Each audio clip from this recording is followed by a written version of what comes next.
Hello সকলকে, সকলের রিকোয়েস্টে নিয়ে চলে এলাম আবার একটা মিনি ব্লগ। আজকে বানাবো আইসক্রিম। তো পুরো ভিডিওটা দেখতে থাকো, না হলে স্কিপ করবে না কিন্তু। না হলে কিন্তু আমি প্রথমবারে আইসক্রিম বানিয়ে যেমন খেতে পারিনি, তেমনি তোমাদেরও অবস্থা হবে। তো অবশ্যই পুরো ভিডিওটা দেখো। এই দেখো, আমি গ্যাসটা অন করে নিয়ে 500 ml দুধ দিয়ে নিলাম কড়াইয়ে জাল দেওয়ার জন্য। তারপরে এখানে ঠান্ডা দুধে, মনে রাখতে হবে কিন্তু গরম দুধে গুললে কিন্তু হবে না, কাস্টার্ড পাউডার এটা আমি ইউজ করছি, ভ্যানিলা ফ্লেভার। তোমরা ইজিলি মার্কেটে এটা পেয়ে যাবে। এটার দাম মাত্র 42 টাকা 100 গ্রামের। এটার অনেক ফ্লেভার পাওয়া যায়, বাটার স্কচ, চকলেট। আমি এখানে ব্যবহার করছি ভ্যানিলা। তোমাদের যে যা নিজের মতো ব্যবহার করবে। 100 ml ঠান্ডা দুধে 1 চামচ আমি কাস্টার্ড পাউডারটা গুলে নিয়ে রাখলাম। একটু দুধটা জাল দিয়ে নিলাম, পরিমাণ মতো চিনি দিয়ে।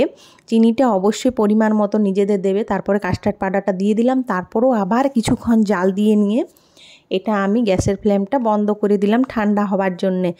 মনে রাখতে হবে কিন্তু কাস্টার্ড পাউডারটা বেশি দিলে কিন্তু হবে না। তোমরা যদি 1 লিটার দুধ ব্যবহার করো তাহলে কিন্তু 2 চামচ ইউজ করবে কাস্টার্ড পাউডার, তার থেকে বেশি কিন্তু ইউজ করা চলবে না, নাহলে প্রচুর ঘন হয়ে যাবে। গিয়ে আমার আইসক্রিম বসানোর জন্য একদম রেডি, ঠান্ডা হয়ে গেছে। আইসক্রিম মোলগুলো আমি বার করে নিলাম। তারপরে দেখো, এই দেখো কতটা ঘন হয়ে গেছে। এর থেকে একটু পাতলাও তোমরা রাখতে পারো, আমারটা একটু বেশি ঘন হয়ে গেছে। তারপর দেখো, আমি আইসক্রিম মোলগুলোতে ঢুকিয়ে দিচ্ছি।